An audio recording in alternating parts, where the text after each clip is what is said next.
is the same from wrestling and fighting. It's a little bit different, obviously, but more similar than any other sport I've ever seen. You know, you can't play tennis and come out here and think it's going to be anything similar. You can't play football and think it's going to be anything similar. Absolutely. I would even say to a point, jiu-jitsu. It's a little bit different than going out on a tournament in jiu-jitsu and competing 4 or 5 times in one night. You can become very lackadaisical in a jiu-jitsu tournament.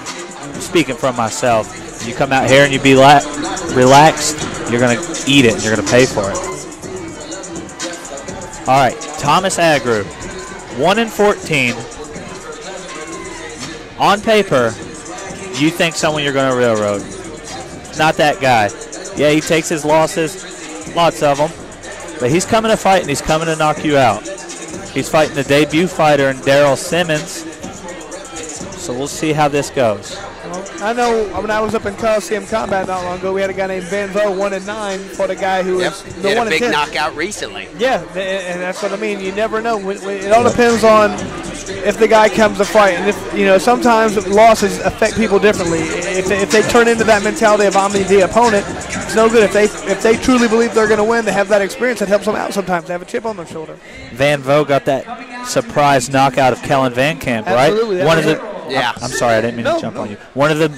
Kellen's one of the most promising. That was one of the kids biggest I've upsets seen. in HRMMA. Yeah, one of the biggest upsets I've ever seen. Yeah, Van knocking out Kellen. I was, and Kellen's a great fighter too. I mean, he was 10-0 as an amateur before his pro debut. It just, Van Vo believed he was going to win. Yep. I mean, and he was talking about how he trained before and where he was. He took a lot of bad fights. He changed up. He believes he's going to win every fight now. Good for him. I hope he does. Coming to the cage now, we have Darrell Dominic Simmons Jr. He comes from basketball, track, and gaming. He was ranked top 100 in the world in NBA 2K, also top 1,000 in Call of Duty. Really? Alex tells me those are impressive numbers. Absolutely, yeah. Top 100, top 1,000 in the world on these games that have millions of players. Main coaches are out of SSF, Ron Daly, Mike Merriman. SSF is a very good school in Tennessee. That's where Keegan Agnew is training out of now. One of his favorite sparring partners is Clayton Morgan.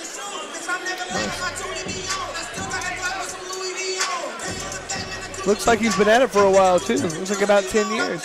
So what kind of odds would I be able to get on the Thomas Agrue versus Darrell Simmons? If I bet on Agrue, what kind of odds would I get? Because I'm about to do it. I would say the odds are going to be pretty stiff against him. I'm going to say probably around 10-1. I'd say 8 or 10-1. Adrian Bomay Thomas taught Simmons all of his wrestling. Introducing first, the fighter to my right, fighting out of the red corner.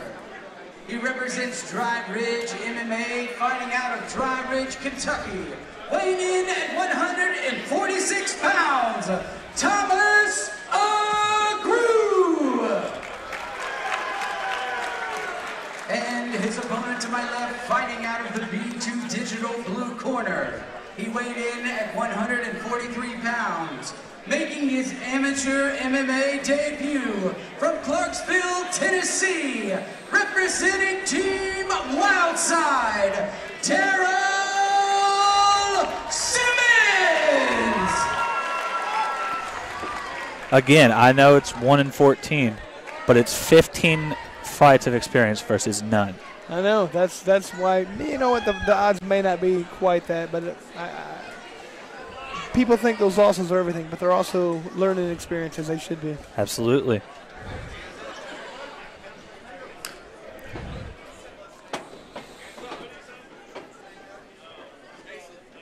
Simmons comes out looking relaxed. Good leg kick there from Thomas Agrue coming out in the southpaw stance. Just might want to put that mouthpiece in his mouth a little bit more. He goes immediately to tie up. Threw a couple of wild punches and went for the tie. Yep. Agrue dominating double unders here. Good knee there from Simmons. Snuck that right in. Kind of looks like both guys would like to see this fight on the ground. Yeah, I think Thomas is going to be akin to get this body lock here soon. He'd like it to go there. Nice outside trip. Headlock. comes out on top. However, he's not in a good position. That's a wrestling move, but not necessarily good here. We'll see if Agrue can sneak out the back. His guy's back on the cage, though. It's going to make it difficult. Yep. Good wall walk And he was there. able to do it. Great job there from Thomas. That's that experience you talked about. Yes, sir. Thomas passing right to Mount. Good job. Simmons punching up from the back. Punching on bottom is never a good idea. No. Now Agrue's on He's this. got the figure four of the body. On the Terrible chin, spot right now. You can't be in a worse spot from the bottom. Yeah. If I was Agrue, I would be working to put that left fist behind the head. That would be about the only way he could improve. And Darrell's got to turn the other way. He's got to try and push his body over the other side to get that foot. Okay, worked out otherwise, but want to relieve that pressure. If you're that athletic, sometimes you can make it happen. Yeah. Simmons in the guard of Agrue. Hard punches You can there. hear those hitting really hard. Yeah, those do hurt. Yeah, you can have the best technique in the world, but sometimes athleticism wins out. Sometimes it does.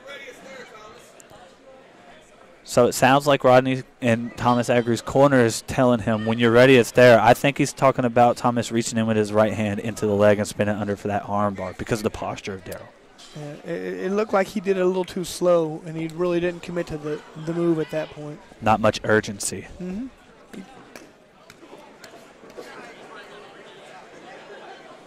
Obviously, I wouldn't do too much slow with this guy. He seems like he hits a little bit too hard. Oh, yeah.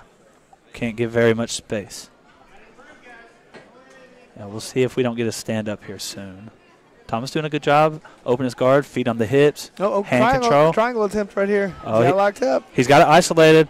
He's got to get it locked up. He can't quite get it all the way. Simmons is doing a good job of flattening him out. Keeping that pressure on him. Yeah, he gets it back.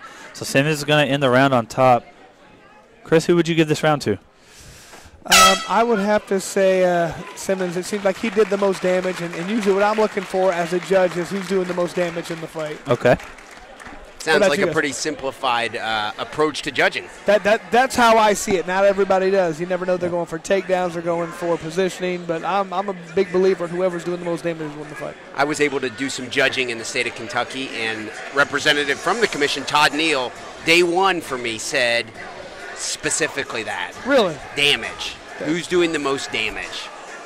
You know, but the weird thing is, no matter when it goes the distance, it seems like the judges are always in disagreement sometimes. So they're not always looking for damage. So you never know. That's my opinion, but you never know what they're looking at. There's no linear standard of how to win a round. All there is it's 10-9 must. That's it. Yeah. From there. I'm not a big believer in that because you can win 2 10-9 really close fight rounds, and you could kill them one and you lose a fight. I think that should there should be more 10-8s. Or if you can look at George St. Pierre's career, inching out so many rounds. Well, someone has to have a 10 in that round. Someone has to have a 9. Yep. How many fights has George St. Pierre won? 50-45, inching out every round. Basically, what MMA did is they adopted really the Marcus of Queensberry rules. Yep. And we're not that. It makes no sense to me. Okay. I mean, to me, I understand when you're doing boxing and whatnot. There's 12 rounds. Here you got 3 a lot of times. I don't understand the comparison right there. So, like I said, if you're really dominating a round and 2 rounds are so close to call, and you give both, he wins the fight. I disagree with that. I agree with you.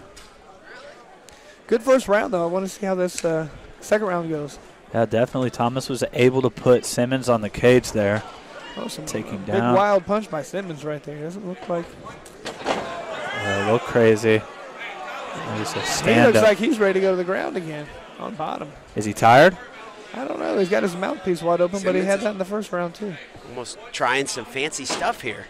Yeah, he's loading up on that fancy stuff. Was that high level analysis on my part? Oh yeah. Pretty fancy stuff. He looks like he's got in mind. I'm not sure what else you would call it. Good body kick. You know, I think you might be right. I think Simmons might be a little bit tired just due to that being his first fight. And, you know, the adrenaline dump is a real thing. Yeah, absolutely.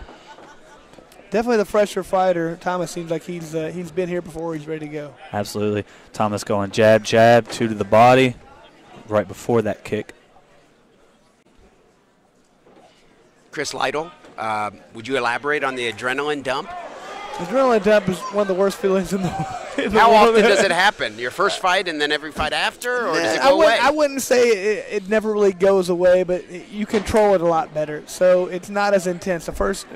Well, I should take that back. The bigger the fight, the more it happens. You have a lot of people have their first fight, they say the UFC jitters. That's what that is. That's when they're not used to being at that level and they fight.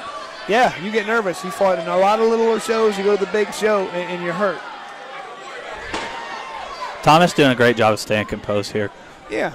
Simmons is playing the games. He's doing a little bit of Anderson Silva. But, I mean, you see those right hands are coming from a mile away. They're very telegraphed. Absolutely. If they land, they're going to hurt. Yeah, that's a big if, though. Huge if. Over-under series here. And I like how Thomas is reverse position right there, so I'm going to be on top of the show. Yep. Now Thomas working on the single leg. Bad posture, though. He's hurting him with those punches, jeez.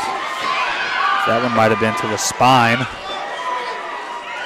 His punches are doing He's turtling up. Yeah, this might be over. So. Yeah, it is. This is it.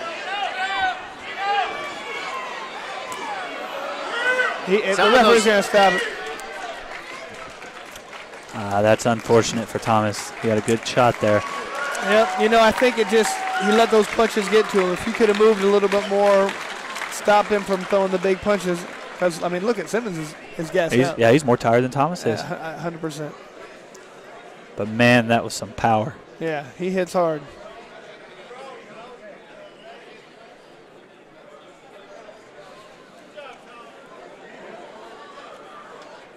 Commissioner Todd Neal telling Thomas, good job. Yeah, he was taking some massive shots there. Yeah.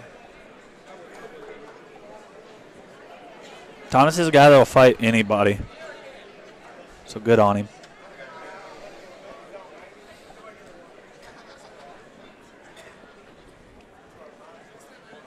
Ladies and gentlemen, the winner of this fight at 2 minutes and 18 seconds of round number 2, by TKO, Darrell Simmons!